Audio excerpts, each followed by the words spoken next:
જે લોકો કામ કરતા હોય ને એની પાસેથી જ અપેક્ષા હોય, સ્વાભાવિક છે. ભૂગર્ભ ગટર, પાણીની લાઈન, ગેસની લાઈન, આ બધાની લાઈનનો બધું થવાનું તો અંડરગ્રાઉન્ડ જ છે.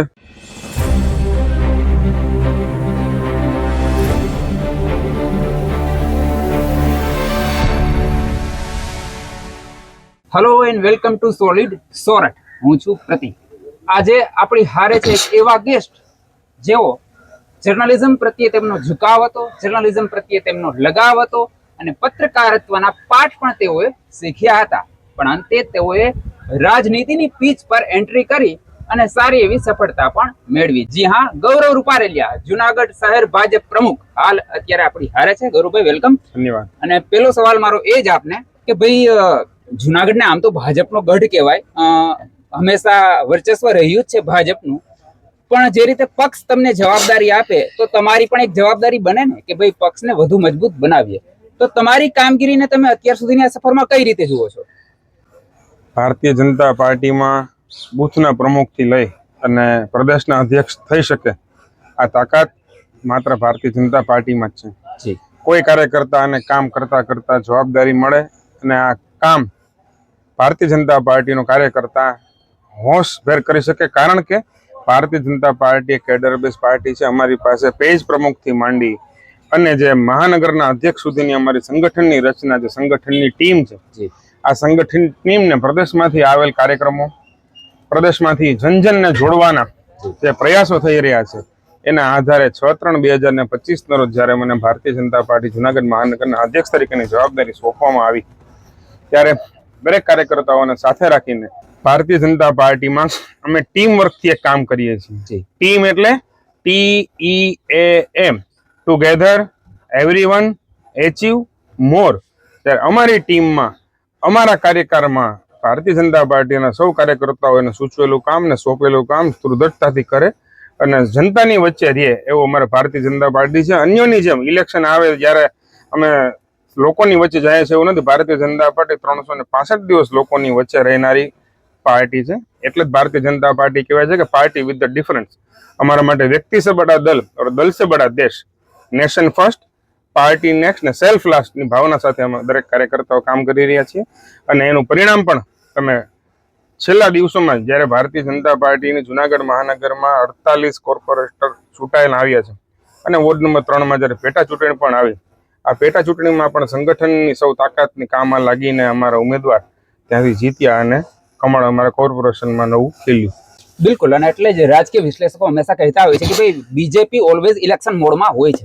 અચ્છા, જુનાગઢની વાત કરીએ તો તમે પણ આ વાત આરે એગ્રી થશો કે મીડિયા હોય કે સોશિયલ મીડિયા હોય કે પછી સામાન્ય ચાની કેબિન, પ્રજા ઓલવેઝ એક ફરિયાદ કરતી હોય છે કે ભાઈ રોડ રસ્તાનો પ્રશ્ન છે, આ સમસ્યાથી પરેશાન છે. બીજી તરફ કોર્પોરેશન દ્વારા એક તર્ક અપાય કે ભાઈ કરોડોના વિકાસના કામ થાય છે, માટે આ સમસ્યાનો સામનો પ્રજાએ થોડો ટાઈમ માટે સહન કરવો પડશે. તમે શું કહેશો? તમારો તર્ક આ બાબતે શું છે? જે લોકો કામ કરતા હોય ને એની પાસેથી જ અપેક્ષા હોય, સ્વાભાવિક છે. ભારતીય જનતા પાર્ટી છેલ્લા ઘણા વર્ષોથી જુનાગઢ કોર્પોરેશનમાં સત્તામાં છે, એટલે અમને જ કે અને સ્વાભાવિક છે ને અમારે જ કરવાનું છે. અત્યાર સુધીના કામ અમે જ કર્યા છે. ચાહે તળાવનો રોડ હોય, ચાહે જુનાગઢમાં ઘણા બધા વોર્ડમાં વિસ્તારની ગલીઓનો રોડ હોય, ચાહે હમણાં જવાહર રોડ ઉપર જે રોડ બન્યો એ રોડ હોય કે શાંતેશ્વરનો રોડ હોય, જે કામ કરે એની પાસેથી જ અપેક્ષા હોય, એ સ્વાભાવિક છે. અને આ વાત પણ સાચી છે કે જુનાગઢમાં છેલ્લા ભૂગર્ભ ગટરનું કામ ચાલુ છે. ભૂગર્ભ ગટર, પાણીની લાઈન, ગેસની લાઈન, આ બધાની લાઈનનો બધું થવાનું તો અંડરગ્રાઉન્ડ જ છે. અને આ બધા વિકાસના કામો જે ચાલી રહ્યા છે, છેલ્લે અંતિમ રોડ થાય એટલે પ્રમાણમાં વાર લાગશે, પણ ટૂંકમાં જે પ્રમાણેના કામો પૂરા થઈ ગયા છે એનું પણ આપ જો ઇન્ટરવ્યુ લ્યો અને એની પણ વાત કરો તો એમને પૂર્ણ સંતોષ પણ છે કે જે અપેક્ષા અને આશા સાથે ભારતીય જનતા પાર્ટી જુનાગઢમાં સત્તામાં છે, આવતા દિવસોમાં પણ એવું પરિણામ અમે લઈને આપશું. અમે 2022ની ચૂંટણીમાં અમારા ભારતીય જનતા પાર્ટીના ઉમેદવાર શ્રી સંજયભાઈ વચન આપ્યું હતું કે અમારા કાર્યકાળ દરમિયાન ફાટક મુક્ત જુનાગઢ કરશું. તો ભારતીય જનતા પાર્ટીએ જે વચનો આપેલા છે એ વચનો પૂરા કર્યા અને હાલમાં તમે જોઈ શકો છો કામ પણ ચાલુ થઈ ગયું છે. અને ટૂંક સમયમાં ફાટક મુક્ત જુનાગઢનું અમે જે વચન આપેલું હતું, જુનાગઢનો જે પ્રાણ પ્રશ્ન કહી શકાય અને જુનાગઢનો જેમ એક સીમાચૂન પ્રશ્ન કહી શકાય, મુશ્કેલીનો પ્રશ્ન શકે છે, એ પ્રશ્ન અમે જ સોલ્વ કર્યો છે. અને આવતા દિવસોમાં પણ આગામી કાર્યક્રમોમાં પણ જુનાગઢમાં યોગ સ્ટુડિયો છે કે જુનાગઢમાં સારામાં સારો યોગ સ્ટુડિયો જોશીપરામાં બની ગયો છે, એનું પણ લોકાર્પણ થવા જઈ રહ્યું છે. આવા ઘણા બધા કામો છે એ આપણે જુનાગઢ ભારતીય જનતા પાર્ટીના કાર્યકર્તાઓ અને આગેવાનો દ્વારા થઈ રહ્યા છે. અચ્છા, શ્રાવણ માસ ચાલી રહ્યો છે ગૌરવભાઈ, અને શિવને કલ્યાણકારી દેવ કહેવાય છે, ત્યારે જુનાગઢની પ્રજાનું વધુ કલ્યાણ થાય તે માટે બીજેપી શું કરશે આગામી દિવસોમાં? પરમ પવિત્ર શ્રાવણ માસ અને એમાં આજે પવિત્ર શ્રાવણ મહિનાનો પ્રથમ સોમવાર. સૌપ્રથમ તો આપના માધ્યમથી આપના દર્શક મિત્રોને આ શ્રાવણ મહિનાની ખૂબ ખૂબ શુભેચ્છાઓ, શુભકામનાઓ. શિવજીની કૃપા કાયમી તેમની ઉપર રહે. જુનાગઢમાં ગયા વર્ષથી ભારતીય જનતા પાર્ટી જુનાગઢ મહાનગર અને મહાનગરપાલિકા દ્વારા વડીલ શિવ વંદના યાત્રાનું એક આયોજન કરવામાં આવેલું છે. આ વડીલ શિવ વંદના યાત્રાનું આયોજન શું કામે ને કે 1000 વર્ષ જ્યારે સોમનાથ સ્વાભિમાન પર્વને પૂરા થયા કે મોહમ્મદ ગઝની એ જ્યારે 17 વાર સોમનાથ ઉપર આવે, સોમનાથને લૂંટી જાય, છતાં પણ આપણી અસ્મિતા, આપણો ધર્મ, આપણી શ્રદ્ધા તોડી ન શકે. 1000 વર્ષ એમને પૂરા થયા અને સાથે સાથે 75 વર્ષ જે સોમનાથનું મંદિરનું જીર્ણોદ્ધાર થયું, એમને સોમનાથ અમૃત મહોત્સવ તરીકે પણ જ્યારે ભારતીય જનતા પાર્ટી ઉજવી રહી છે, ત્યારે શિવમય ચિદાનંદ રૂપમ શિવોહમ શિવોહમ શિવમયનું વાતાવરણ થાય એમના માટે અમે દરેક હરિભક્તોને, દરેક શિવ ભક્તોને આજે પણ સવારે 2 બસ અલગ અલગ વિસ્તારોમાંથી ગઈ, એની પણ આપને કદાચ માહિતી હશે. સાંજે પણ 2 બસ જવાની છે. દરેક પ્રથમ સોમવારે દરેક વોર્ડમાંથી શિવ ભક્તોને આખા જુનાગઢની યાત્રા કરાવવાના, દરેકને નાસ્તાની વ્યવસ્થા કરાવવાની, દરેકને શિવમય વાતાવરણ બને એ પ્રમાણેનું આયોજન કરવાનું, અને દરેક જગ્યાએ ક્યાંક ને ક્યાંક સુરક્ષાની પણ વ્યવસ્થા જળવાય એની પણ અમે ચિંતાની વ્યવસ્થા કરી છે. અચ્છા ગૌરવભાઈ, સોરઠની જો વાત કરીએ તો સોરઠની કઈ એવી 2 બાબત જે છે જે તમને ખૂબ આકર્ષે છે, જે બહુ એટ્રેક્ટ કરે છે? આપણા માટે કહેવત કહી શકાય કે સોરઠમાં કોક દિવસ ભૂલો પડે ભગવાન તને સ્વર્ગ ભૂલાવું શામળા.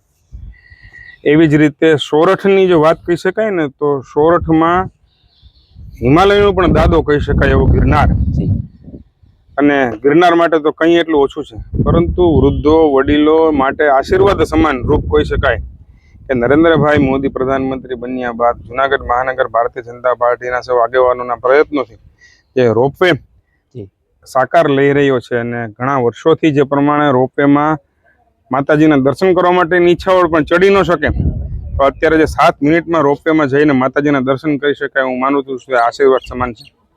બીજું જુનાગઢ માટે પણ કહી શકાય તો કે ભાઈ એક સૌથી મહત્વનું જે કહી શકાય તો ઉપરકોટ જે છે, અડી કડી નવગણ વાવ ન જોયો એ જીવતો મોહ કહેવાય છે કે ખરેખર આ ઐતિહાસિક જગ્યા છે. બિલકુલ. તો આ ઐતિહાસિક જગ્યાનું પણ જે રિસ્ટોરેશન થયું છે અને આ ઐતિહાસિક જગ્યાનું પણ જે નવીનીકરણ થયું છે, આ ખૂબ આકર્ષવાની વાત જો સોરઠ અને સ્પેસિફિક જુનાગઢ માટે કહી શકાય તો મને એમ લાગે છે કે ઉપરકોટ અને રોપવે આ 2 ખૂબ સરસ અને ખૂબ મોટી મહત્વની જગ્યા. સોરઠનું ઘરેણું કહી શકાય. સોરઠનું ઘરેણું 100% કહી શકાય. વેલ, રાજેશભાઈ પણ આપણી હારે જોડાઈ ચૂક્યા છે. રાજેશભાઈ, હું તમને એ પૂછવા માંગીશ કે ભાઈ નવીનીકરણ બાદ, ઉપરકોટના નવીનીકરણ બાદ ઉપરકોટમાં કેવું પરિવર્તન તમે જુઓ છો અને પ્રવાસીઓનો કેવો પ્રતિસાદ મળી રહ્યો? સૌથી સારી વસ્તુ પહેલા એ જણાવું કે જે પ્રકૃતિ અને ઇતિહાસ જે પહેલાથી છે એનું મહત્વ તો અજબ છે. અહીંયા આપણે ઊભા છીએ, ચકલીઓનો અવાજ આવી રહ્યો છે, અહીંથી અત્યારે ખિસકોલી રમતી હતી, વાંદરાઓ દેખાય છે, અને આટલી સરસ પ્રકૃતિ છે, ગ્રીનરી છે, અને પ્લસ ઇતિહાસ છે, અહીંનો જે મોન્યુમેન્ટ્સ છે એ તો એક આકર્ષણનું કેન્દ્ર હંમેશાથી રહ્યા જ છે. પણ સારી વાત એ થઈ છે ગુજરાતના સરકારે જે પહેલ કરી ટુરિઝમ કોર્પોરેશને કે ભાઈ આનું રિસ્ટોરેશન કરાયું, તો એ રિસ્ટોરેશન પછી આનો જે લુક છે એ બિલકુલ અલગ થઈ ગયો, પ્લસ સારી ફેસિલિટી મેનેજ થવા લાગી.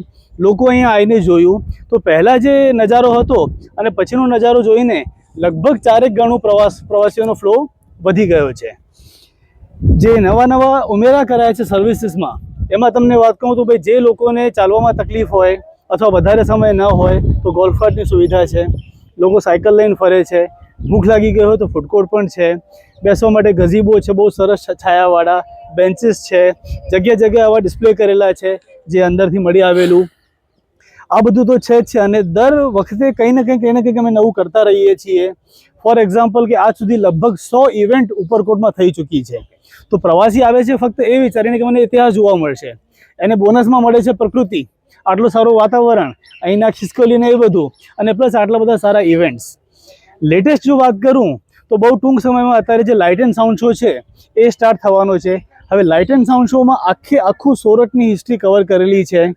આરજી હુકુમત વિશે, રા નવઘણ વિશે, ચંદ્રગુપ્ત મૌર્ય વિશે, અશોકા વિશે, અને એની સાથે સાથે કે 12 વર્ષ સુધી કિલ્લાની ઘેરાબંધી કેમ રહી હતી, એના પછી શું થયું હતું, એ બધું એ લાઇટ એન્ડ સાઉન્ડ શોમાં કવર કરેલું છે, જે અંધેરા પછી સ્ટાર્ટ થશે અને ટૂંક સમયમાં લોન્ચ થઈ રહ્યું છે.